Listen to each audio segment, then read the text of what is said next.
गुरवे गौरचन्द्राय राधिकायै तदालये कृष्णाय कृष्णभक्ताय तद्भक्ताय नमो नमः। नमो ॐ विष्णुपादाय कृष्णप्रेष्ठाय भूतले श्रीमते भक्तिवेदान्त स्वामिनिति नामिने। नमस्ते सारस्वते देवे गौरवाणी प्रचारिणे निर्विशेषा शून्यवादी पाश्चात्यदेशतारिणे।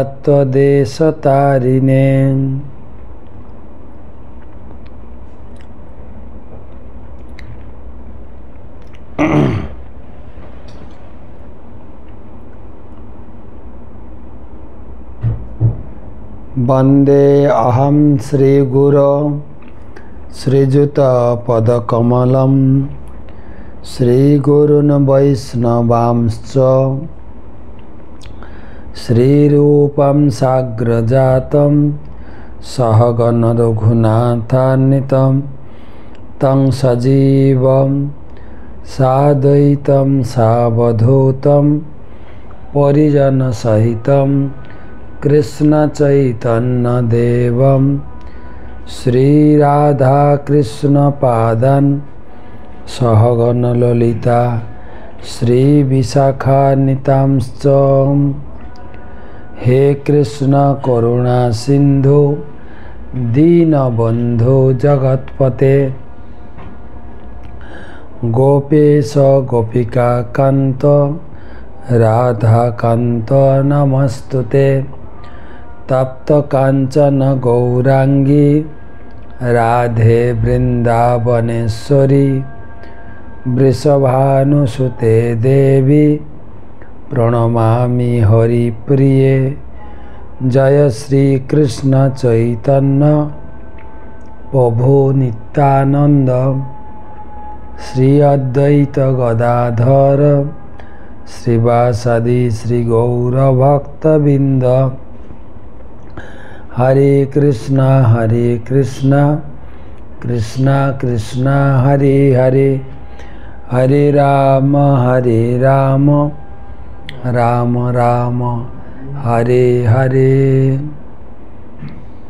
ओं नमो भगवते वासुदेवाय ओं नमो भगवते वासुदेवाय ओं नमो भगवते वासुदेवाय। नारायणं नमस्कृत्य नरं चैव नरोत्तमं देवीं सरस्वतीं व्यासं ततो जयम् उदीरयेत्।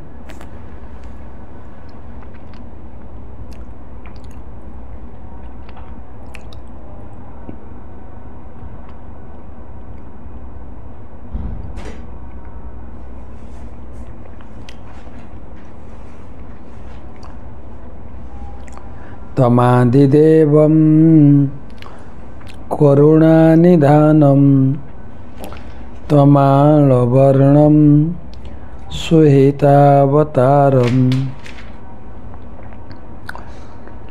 अपार संसार समुद्रसेतुं भजामहे भागवत स्वरूपम्। ग्रंथराज श्रीमद् भागवतम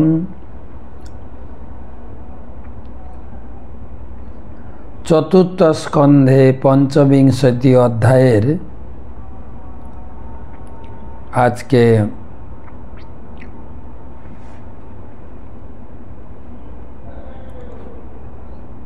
पंचविंशति श्लोक থেকে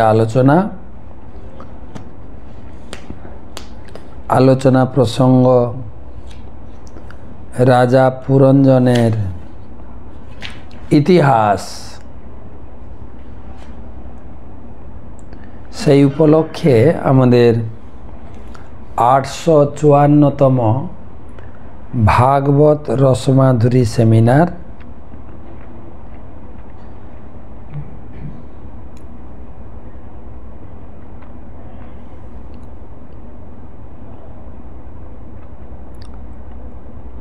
সেমিনারে উপস্থিত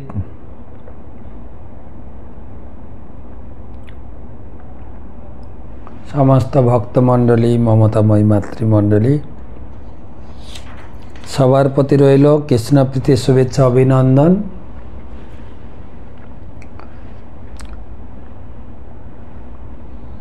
গুরুপাদ পদ্মে প্রণাম নিবেদন করে তার অহেতুকী কৃপা আশীর্বাদ প্রার্থনা করি।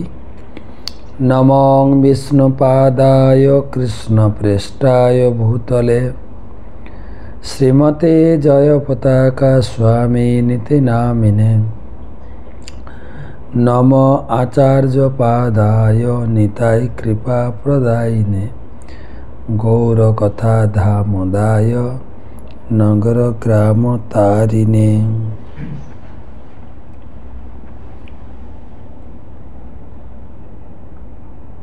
ভাগবত মাহাত্ম্য শ্লোকার্ধম শ্লোকপাদং বা পঠেত ভাগবতৎ ভবম পঠেত ভাগবতম চজ নিত্যং পুণ্যং অবাপ্নতি রাজসূয়স্বমেধয়। যিনি নিয়মিত ভাগবত পড়েন তার অশ্বমেধ ও রাজস্ব যজ্ঞের ফল লাভ হয়। আলোচনা পঞ্চবিংশতি শ্লোক থেকে। যদবধি মম চেত কৃষ্ণপদারবিন্দে নব নব রসধাম অন্নোদতম রন্তমাসিত তদবধিবত নারী সঙ্গ বিস্মর্যমানে ভবতি মুখ বিকার সুষ্ঠু নিষ্টিবনম চ। তমাহ ললিতম বীরঃ সব্বীঢ়স্মিতশোভনম স্নিগ্ধেনাপাঙ্গপুঙ্গে পুঙ্খেন স্পৃষ্টঃ প্রেমৎ ভ্রমৎ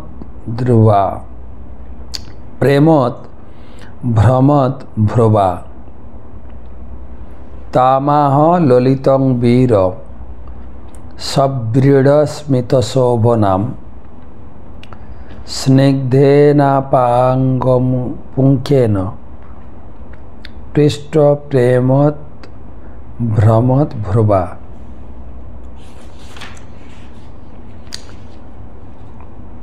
বীর পুরঞ্জন সেই অত্যন্ত সুন্দর রমণীর ভ্রুযুগল ও হাস্যোজ্জ্বল মুখমণ্ডলের দ্বারা আকৃষ্ট হয়েছিলেন।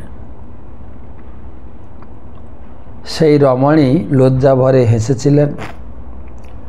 তখন পুরঞ্জনের কাছে তাকে সুন্দর বলে মনে হয়েছিল। যিনি বীর হওয়া সত্ত্বেও তাকে সম্বোধন না করে পারলেন না। তাৎপর্য: প্রতিটি জীবই দুইভাবে বীর।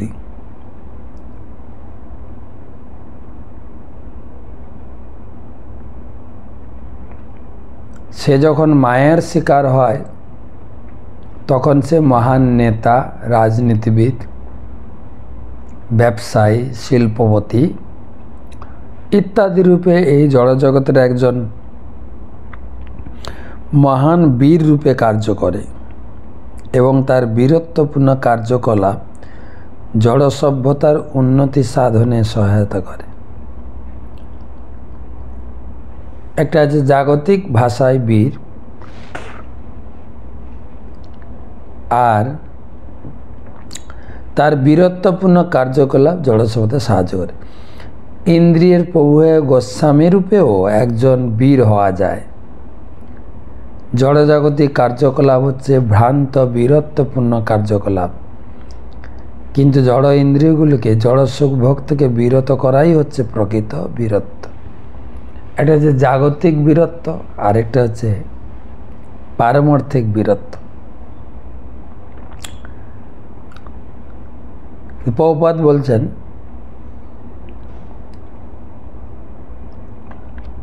যদি কেউ ইন্দ্রিয়গুলোকে সংযত করে ইন্দ্রিয়ের প্রভু হতে পারে, সে আসলে বীর। কেউ এই জড়জগতে যত বীর হোক না কেন, তিনি রমণীর স্তন নামক রক্ত মাংসের পিণ্ডের দ্বারা অচিরেই পরাস্ত হয়ে যান। জড়জগতের ইতিহাসে তার বহু দৃষ্টান্ত রয়েছে। যেমন রোম দেশীয় বীর অ্যান্টনি ক্লিওপেট্রার রূপে মুগ্ধ হয়েছিলেন, তেমনি বাজিরাও নামক মহারাষ্ট্রের একজন মহাবীর এক সুন্দরী রমণীর শিকার হয়ে পরাজিত হয়েছিলেন। ইতিহাস থেকে আমরা বুঝতে পারি যে পূর্বে রাজনীতিবিদরা বিশ্বকন্যা নামক সুন্দরী রমণীদের তাদের কার্য সাধনে ব্যবহার করতেন। এই সমস্ত সুন্দরীদের শরীরে জীবনের প্রারম্ভ থেকেই বিষ প্রবিষ্ট করা হতো। তার ফলে তারা এত বিষাক্ত হয়ে যেত যে কোনো পুরুষকে কেবল চুম্বন করার দ্বারা তাকে হত্যা করতে পারত। এই বিষ কন্যাদের ব্যবহার করা হতো চুম্বন করার মাধ্যমে শত্রুদের হত্যা করতে। মানব সভ্যতার ইতিহাসে এরকম বহু দৃষ্টান্ত রয়েছে, যেখানে বড় বড় বীরেরা রমণীদের স্বভাবতে রমণীদের দ্বারা পরাভূত হয়েছেন। ভগবান শ্রীকৃষ্ণের বিভিন্ন অংশ হওয়ার ফলে জীব একজন মহাবীর, কিন্তু তার জীবনের দুর্বলতার জড়জগতের প্রতি আকৃষ্ট হয়। এখানে রূপক কাহিনীর মাধ্যমে প্রভুপাদ বুঝাচ্ছেন যে পুরঞ্জন আর কেউ নয়, পুরঞ্জন হচ্ছে প্রতিটি জীব কিভাবে মায়ের শিকার হয় তার একটা দৃষ্টান্তমূলক উপমা কৃষ্ণ বহির্মুখ হইয়া ভগবাঞ্ছা করে নিকটস্থ মায়া তারে জাপটিয়া ধরে। ব্রহ্মবিবৃত গ্রন্থে বলা হয়েছে, জীব যখন কৃষ্ণ বহির্মুখ হয়ে জড়া প্রকৃতিকে ভোগ করতে চায় তখন সে মায়ার শিকার। জীবকে জোর করে এই জড়জগতে পাঠানো হয় না, সে সুন্দরী রূপে আকৃষ্ট হয়, স্বেচ্ছায় সেখানে অধঃপতিত হয়। সে জড়া প্রকৃতি দ্বারা আকৃষ্ট হবে না বীরের দ্বারা সে আকর্ষণকে প্রতিহত করবে, সে স্বাধীনতা প্রতিটি জীবের রয়েছে। মূল প্রশ্ন হচ্ছে জীব মায়ের প্রতি আকৃষ্ট হবে কি হবে না। জড়জগতের বন্ধনে জোর করে আবদ্ধ হওয়ার কোনো প্রশ্নই ওঠে না। যে ব্যক্তি প্রকৃতির আকর্ষণ প্রতিরোধ করে স্থির করতে পারেন তিনি প্রকৃত বীর, তিনিই গোস্বামী পদবাচ্য। ইন্দ্রিয়ের প্রভু না হলে কেউ গোস্বামী হতে পারে না। জীব জড়জগতে এই দুটি স্থিতির যে কোনো একটি গ্রহণ করতে পারে, হয় সে ইন্দ্রিয়ের দাস হতে পারে অথবা ইন্দ্রিয়ের প্রভু হতে পারে। ইন্দ্রিয়ের দাস হতে পারে অথবা ইন্দ্রিয়ের দাস হয়ে এই জড়জগতের একজন মস্ত বড় বীর হওয়া যায়। ইন্দ্রিয়ের প্রভু হয়ে গোস্বামী রূপে একজন আধ্যাত্মিক বীর হওয়া যায়। তো মোটামুটি পুরঞ্জনের মাধ্যমে নারদ মুনি বুঝাতে চাইছেন যে যদি কেউ ইন্দ্রিয়ের দাসত্ব বরণ করে তার সে বীর পদ থেকে অধঃপতিত হয়ে যায়। একটা হচ্ছে জাগতিক বীরত্ব আর হচ্ছে পারমার্থিক বীরত্ব।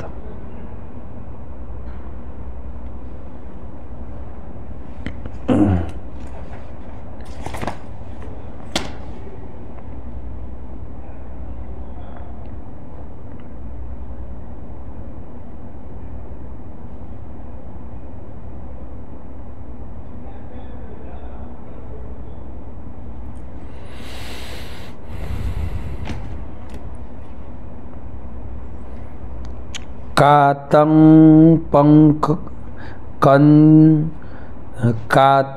कंजपलासाक्षी कस्सा सिंह कुतः सती इमामुपपुरीं भीरु किं चिकीर्षसि संसमे।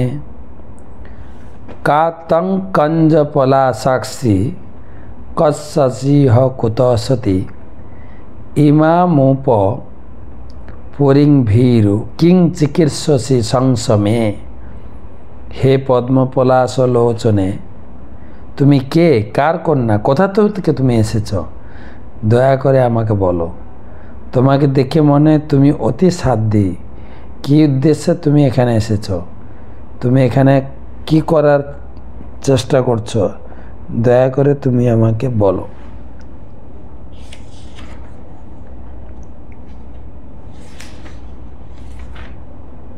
এর উপরেও প্রভুপাদ তাৎপর্য লিখেছেন।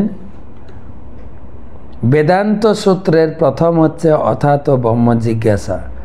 মনুষ্য দেহ পাওয়ার পর নিজেকে এবং নিজের বুদ্ধিকে অনেক প্রশ্ন করা উচিত।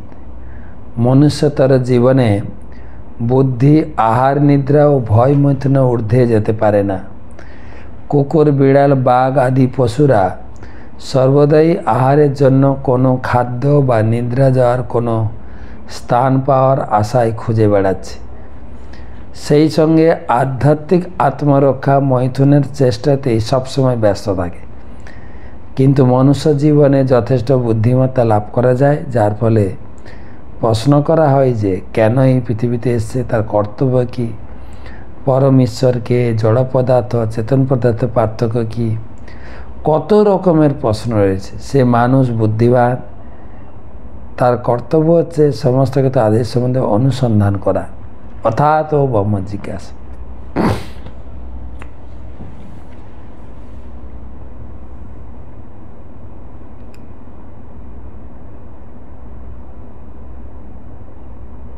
প্রতিটি জীবনে জীবেরই কিছু না কিছু বুদ্ধি রয়েছে, কিন্তু মনুষ্য জীবনে জীবের কর্তব্য আছে তার চিন্ময় স্বরূপ সম্বন্ধে অনুসন্ধান করা। সেটি হচ্ছে প্রকৃত মনুষ্যতর বুদ্ধি। বলা হয় যে কেবল তার দেহ চেতনাতেই মগ্ন থাকে যে ব্যক্তি, সে মনুষ্য শরীর পাওয়া সত্ত্বেও পশুতুল্য। ভগবদ্গীতায় শ্রীকৃষ্ণ বলেছেন, সর্বস্ব চাহম হৃদি সন্নিবেষ্ট মত্ত স্মৃতি জ্ঞান অপৌনম চ। আমি সকলের হৃদয়ে বিরাজ করি, আমার থেকে স্মৃতি, জ্ঞান, বিস্মৃতি আসে। পশু শরীরে জীব ভগবানের সঙ্গে তার সম্পর্কের বিষয়ে সম্পূর্ণ বিস্মৃত থাকে, তাকে বলা হয় অপনম বা বিস্মৃতি। কিন্তু মনুষ্য জীবনের চেতনা অত্যন্ত বিকশিত এবং তার ফলে মানুষ ভগবানের সঙ্গে তার সম্পর্কের কথা হৃদয়ঙ্গম করার সুযোগ পায়। মনুষ্য জীবনে জীবের কর্তব্য হচ্ছে পুরঞ্জনের মতো প্রশ্ন করা। সে কে, সে কোথা থেকে এসেছে, তার কর্তব্য কী, তার উপস্থিতির কারণ কী ইত্যাদি প্রশ্নগুলি করার মাধ্যমে তার বুদ্ধির যথার্থ সদ্ব্যবহার করা। এগুলো হচ্ছে তার আত্মতত্ত্ব সম্বন্ধীয় প্রশ্ন। অতএব সিদ্ধান্ত করা যায় যে যতক্ষণ পর্যন্ত না মানুষ আত্মতত্ত্ব সম্বন্ধে অনুসন্ধান করতে শুরু করছে, ততক্ষণ পর্যন্ত সে একটি পশু ছাড়া আর কিছু নয়।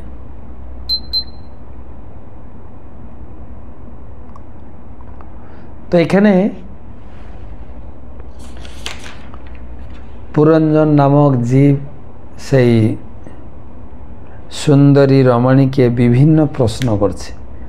তো প্রভুপাদ লিখলেন, এইভাবে আমরা অনেক রকম প্রশ্ন করি, কি যদি আধ্যাত্মিক বিষয়ে প্রশ্ন করতে পারি তাহলে আমাদের যথেষ্ট শান্তি এবং জীবনের উদ্দেশ্য খুঁজে পাব।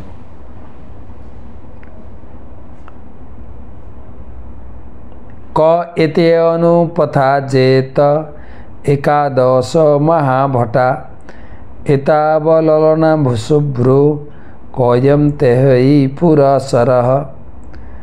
ক এতে অনুপথা যেত একাদশ মহাভটা এতাবা ললনা শুভ্রু কয়ম সে তেহই পুরসর। হে কমল নয়না, তোমার সঙ্গে যে 11 জন শক্তিশালী দেহরক্ষী রয়েছে, এরা কে? আর ওই 10 জন বিশিষ্ট সেবকেরা কে? যে সমস্ত রমণীরা সেই 10 জন সেবকের অনুগমন করছে তারা কে? আর তোমার সম্মুখে গমন করছে যে সাপটি, সেই বাকে। এগুলো এক একটা করে প্রভুপাদ ব্যাখ্যা করবেন। মনের 10টি বলবান সেবক হচ্ছে পঞ্চকর্মেন্দ্রিয়, পঞ্চজ্ঞানেন্দ্রিয়। 11 জন দেহরক্ষী রাখে। তো মন সহ ইন্দ্রিয়ের একত্রে মিলিত 11 জন বলবান দেহরক্ষী। আচ্ছা, দেহরক্ষী হয়ে গেল 11 জন। 10 জন সেবককে ইন্দ্রিয়ের শত বৃত্তিকে এখানে ললনা বলে সম্বোধন করা হয়েছে। মন বুদ্ধির অধীনে ক্রিয়া করে। মনের অধীনে রয়েছে 10টি ইন্দ্রিয়।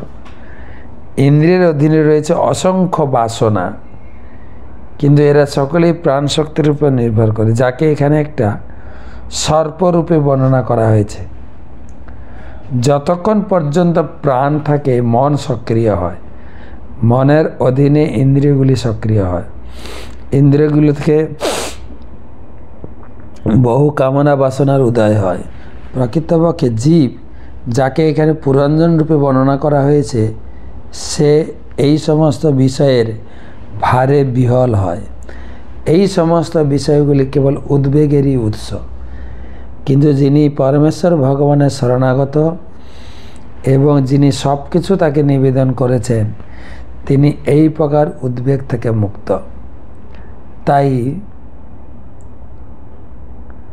ভগবানের শরণাগত হয়ে এই সমস্ত অনিত্য বিষয় চিন্তা তার উপর ছেড়ে দিয়ে উদ্বেগ থেকে মুক্ত হওয়ার জন্য প্রহ্লাদ মহারাজ বিষয়াসক্ত মানুষদের উপদেশ দিয়েছেন।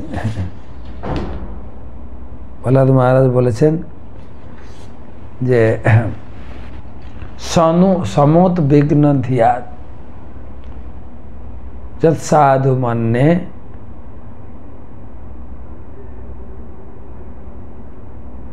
দেহি নাম। যখন প্রহ্লাদ মহারাজকে তার বাবা জিজ্ঞাসা করছেন যে তুমি স্কুল থেকে কোন শিক্ষা তুমি লাভ করেছ?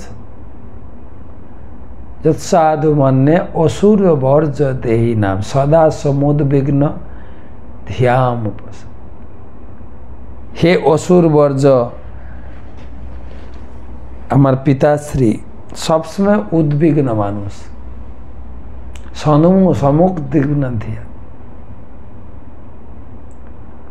হরিম আশ্রয়ে তো যত বনাম হরিম আশ্রয়, তার সব কিছু পরিত্যাগে বনে গিয়ে হরির আশ্রয় করা উচিত। তো সেটাই বলছেন। তাহলে 11 জন দেহরক্ষী হচ্ছে, 11 জন হচ্ছে 11 ইন্দ্রিয়। আরেকটা শ্লোক পড়ি। তং হির্ভাবান্ন সথ ব্যগ্রমাপতিম বিচিন্নতি কিম মুনিভদ্রহো বনে তদংঘ্রিকামাপ্ত সমস্ত কামম কপদ্মকোশ পতিত করাগ্রাত। হে সুন্দরী, তুমি কি লক্ষ্মী দেবী, নাকি শিবের পত্নী ভবানী, না ব্রহ্মার পত্নী সরস্বতী? যদিও তুমি অবশ্যই তাদের একজন, তবু আমি দেখছি যে তুমি এই নির্জন অরণ্যে বিচরণ করছো মনির মতো সংযত হয়ে। তুমি কি তোমার পতির অন্বেষণ করছো? তোমার প্রতি যে হোক না কেন, তুমি যে তার প্রতি এত অনুগত, তার ফলে তিনি সমস্ত ঐশ্বর্য প্রাপ্ত হবেন। আমি মনে করি যে তুমি নিশ্চয়ই লক্ষ্মী, কিন্তু তোমার হাতে পদ্মফুল নেই। তাই তোমাকে জিজ্ঞাসা করতে চাই, সেই পদ্মফুলটি কোথায় পড়ে গেছে?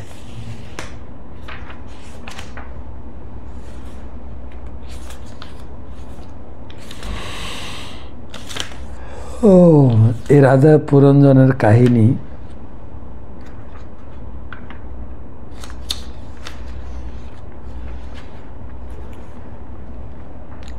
অনেক বড় তাৎপর্য।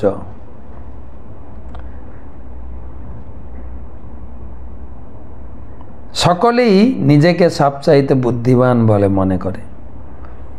মানুষ কখনো সুন্দরী স্ত্রী রত্ন লাভের শিবপত্নী উমার পূজায় তার বুদ্ধি নিয়োজিত করে, কখনো বা সে ব্রহ্মার মতো জ্ঞানবান হওয়ার আশায় সরস্বতী পূজায় তাকে বুদ্ধিকে নিয়োজিত করে, কখন বা বিষ্ণুর মতো ঐশ্বর্যশালী হওয়ার বাসনায় লক্ষ্মী দেবীর পূজা করে। এক একজনের পূজার এক একটা লাভ। এই শ্লোকে রাজা পুরঞ্জন মহাচ্ছন্ন হয়ে সেই সমস্ত প্রশ্ন করছে এবং সে বুঝতে পারছেন যে কিভাবে তার বুদ্ধিকে নিয়োজিত করতে হবে। পরমেশ্বর ভগবানের সেবাতেই কেবল বুদ্ধিকে নিয়োজিত করা উচিত। এইভাবে বুদ্ধিকে ব্যবহার করার ফলে তৎক্ষণাৎ লক্ষ্মী দেবী তার প্রতি অনুকূল হন। লক্ষ্মী দেবী কখনো তার প্রতি ভগবান বিষ্ণু থেকে আলাদা থাকেন না, আর তার ফলে কেউ যখন ভগবান বিষ্ণুর আরাধনা করেন তখন তিনি আপনা থেকেই লক্ষ্মী দেবীর কৃপা লাভ করেন। কারো রাবণের মতো একা লক্ষ্মী দেবীর পূজা করা উচিত নয়, কারণ তিনি তার পতিবিহীন হয়ে বেশি দিন থাকতে পারেন না। তাই তার আরেকটি নাম হচ্ছে চঞ্চলা। এই শ্লোকে স্পষ্টভাবে বলা হয়েছে যে সেই রমণীর সঙ্গে পুরঞ্জনের বাক্যালাপ তাদের বুদ্ধির প্রতীক। তিনি কেবল সেই রমণীর লজ্জার প্রশংসা করেননি, তার সেই লজ্জার জন্য তার প্রতি অধিক থেকে অধিক আকৃষ্ট হয়েছিলেন। তিনি প্রকৃতপক্ষে তার পতি হওয়ার বাসনা পোষণ করেছিলেন।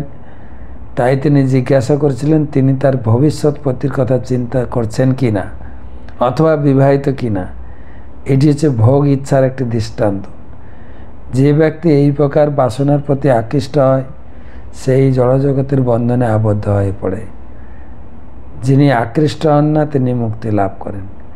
যারা পুরঞ্জনের এই রমণী রূপের প্রশংসা করেছিলেন তিনি যেন তিনি হচ্ছেন লক্ষ্মী দেবী, অথচ সেই সঙ্গে তিনি জানতেন না যে ভগবান শ্রীবিষ্ণু ছাড়া আর কেউই লক্ষ্মী দেবীকে ভোগ করতে পারে না। যেহেতু তার সন্দেহ হয়েছিল লক্ষ্মী দেবী কিন্তু, তাই তিনি জিজ্ঞাসা করছিলেন তার হাতে পদ্মফুল নেই কেন। জড়জগৎ লক্ষ্মী দেবী কারণ তার জড় প্রকৃতির বিষ্ণুর নির্দেশনায় পরিচালিত হয়। যে কথা ভগবদ্গীতা বলা হয়েছে মায়া দক্ষিণা প্রকৃতি শ্রুয়তে সচরাচর। জড়জগৎ কোনো জীবের ভোগ্য নয়। কেউ যদি তা ভোগ করতে চায় তাহলে তৎক্ষণাৎ রাবণ, হিরণ্যকশিপু অর্থাৎ কংসের মতো অসুরে পরিণত হবে। রাবণ যেহেতু লক্ষ্মী সীতাদেবীকে ভোগ করতে চেয়েছিল তাই সব অংশে তার ধন সম্পদ সব বিনষ্ট হয়েছিল। কিন্তু যে বিষ্ণু প্রদত্ত মায়াকে ভোগ করতে পারে, নিজের ইন্দ্রিয় ও বাসনার তৃপ্তি সাধন মানে হচ্ছে মায়াকে উপভোগ, লক্ষ্মী দেবীকে নয়। তো এই পর্যন্ত মোটামুটি জীবের ভোগ বাসনা সঙ্গে সেই রমণীকে তুলনা করা হয়েছে। তো আমরা গঙ্গাসাগরে রয়েছি। পরম প্রধানম পুরুষং মহান্তম কালম কবিং ত্রিবিত্যম লোকপালম আত্মানুভূত্যা অনুগত প্রপঞ্চম স্বচ্ছন্দ শক্তিম কপিলং প্রপদ্যে। আমি কপিল রূপে অবতীর্ণ পরমেশ্বর ভগবানের শরণ গ্রহণ করি, যিনি স্বতন্ত্রভাবে শক্তিমান এবং দিব্য, যিনি পরম পুরুষ মহত্ব মহাকাল, যিনি ত্রিগুণাত্মিকা বিশ্বের সর্বজ্ঞ পালনকর্তা এবং যিনি প্রলয়ের পর সমগ্র জড়জগৎকে আত্মসাৎ করে নেন। তো এই গঙ্গা সাগরের সঙ্গে মিলিত হয়েছেন এই সঙ্গম স্থান, যেখানে কপিল দেবের আশ্রম আছে এবং বহু পুণ্যার্থী সারা বছর, বিশেষ করে মাঘী স্নান, মহালয়ার স্নান এগুলো প্রশস্ত। তাছাড়া সারা বছর লোকে আসে স্নান করতে। আমরা প্রায় 420 জন ব্রহ্মচারী এখানে এসেছি। আমাদের একটা 3 দিনের রিট্রিট ট্রেনিং ক্যাম্প চলছে। কপিল দেব এবং গঙ্গা মাতার উপরে অনেক আলোচনা চলছে।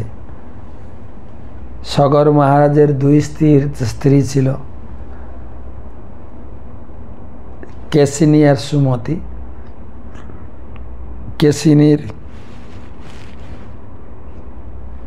আর সুমতির একজনের ছিল 60,000 সন্তান, একজনের ছিল একটি সন্তান যার নাম হচ্ছে অসমঞ্জস। অসামঞ্জস্য নাম থেকে বুঝতে পারছি রাজা তাকে অনেক শুধরানোর সত্ত্বেও তাকে সামঞ্জস্য করাতে পারেননি। তখন রাজা তাকে রাজ্য থেকে নির্বাসন দিয়েছিলেন। তো রাজকার্যের শেষের দিকে রাজা শত অশ্বমেধ যজ্ঞের সংকল্প করেছিলেন। 99টি যজ্ঞ হয়ে গেছে, 100 নম্বর যজ্ঞটি সম্পূর্ণ হলো না, কেননা ইন্দ্র ভয়ভীত হয়ে তার অশ্বকে চুরি করলেন। অশ্ব চুরি করে নিয়ে চলে গেলেন। তখন সগর মহারাজ তার সন্তানদের পাঠালেন অশ্বের সন্ধানে। 60,000 সন্তান অশ্ব খুঁজতে খুঁজতে এই স্থানে এসে পৌঁছেছিলেন। দেখছেন কপিল দেবের আশ্রমে অশ্বটি বাঁধা আছে। তারা দুর্বুদ্ধিবশত মনে করলেন যে এই লোকটাই অশ্ব চুরি করে পালাতে না পেরে এখন ধ্যানস্থ হয়েছেন। মার মার একে মার মার। এই যখন মার মার করার জন্য এগিয়ে গেছিলেন অস্ত্রশস্ত্র নিয়ে, সেই মহৎ, তিনি তো কপিল দেব ছিলেন, তার চরণে এই যে অপরাধ, সেই অপরাধের আগুনে সেই সগর রাজার সন্তানরা নিজেরাই ভস্মীভূত হয়ে গেল, নিজেদের দেহের আগুনে।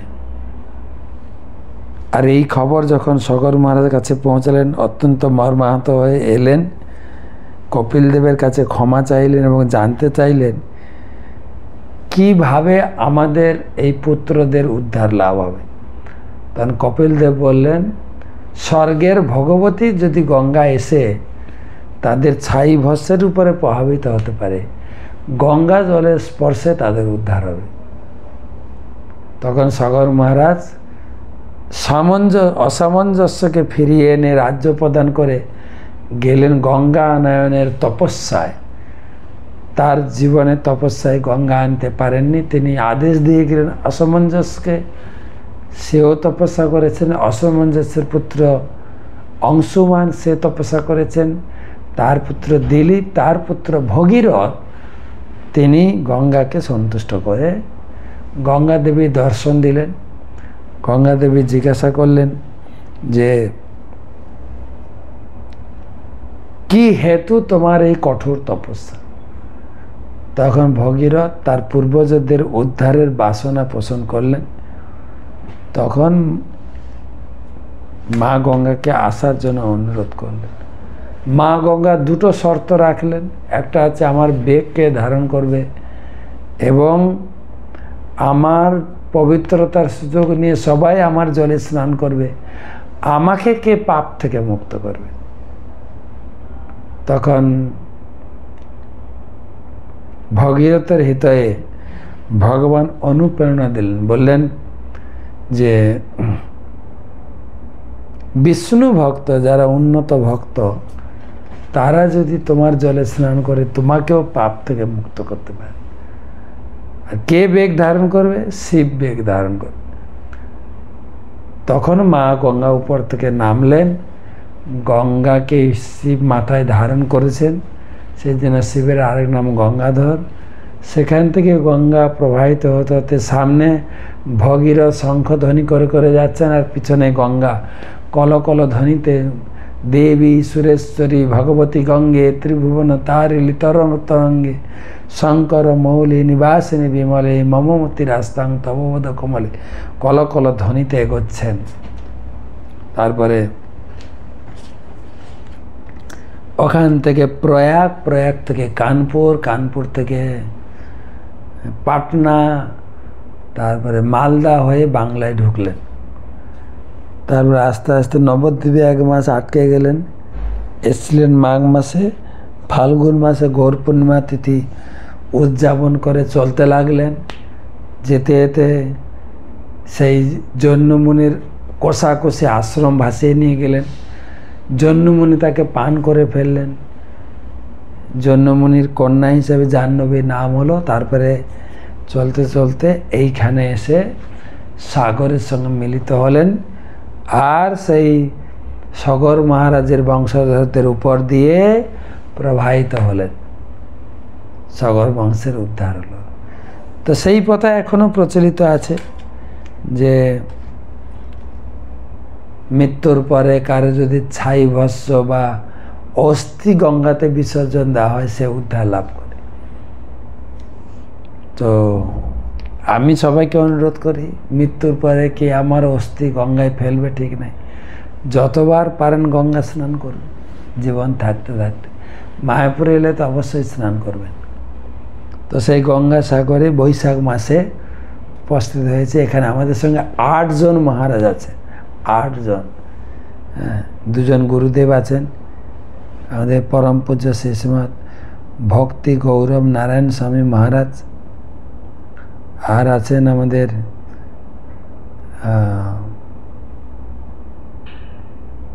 শ্রীশ্রীমৎ ভক্তি অদ্বৈত আদিপুরুষ মহারাজ, ভক্তি নীলাচল স্বামী মহারাজ, ভক্তি গৌরব নারায়ণ স্বামী মহারাজ,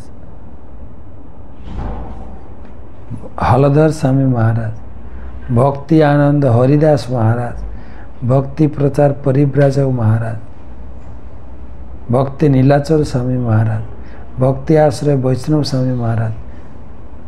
8 জন মহারাজ, আরও বরিষ্ঠ অনেক ভক্ত, এবং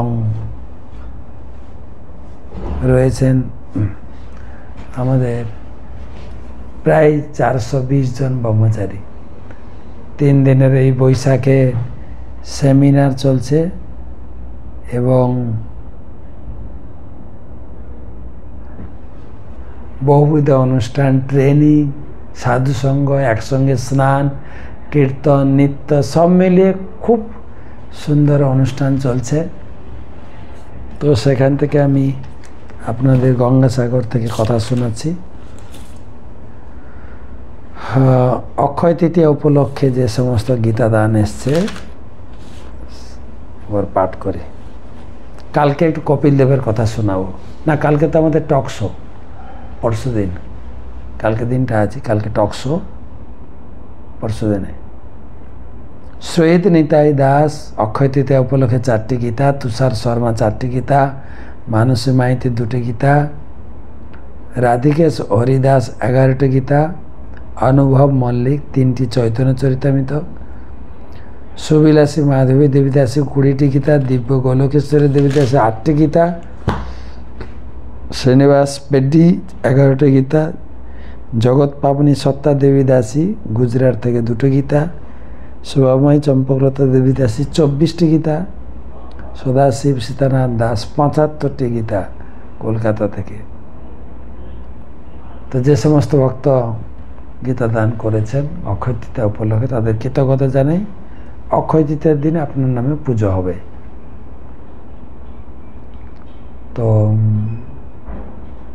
আপনাদের পরিবার এবং আপনাদের সকলের মঙ্গল কামনায় একবার ভগবানের কাছে প্রার্থনা করি। হরে কৃষ্ণা কৃষ্ণা কৃষ্ণা হরে হরে, হরে রাম রাম রাম হরে হরে। অক্ষয় তৃতীয়া মহোৎসব কি জয়, গঙ্গা সাগর মেলা কি জয়, গ্রন্থরাজ শ্রীমদ্ ভাগবতম কি জয়, শিল প্রভুপাদ কি জয়। সবাই ভালো থাকবেন। শুভরাত্রি।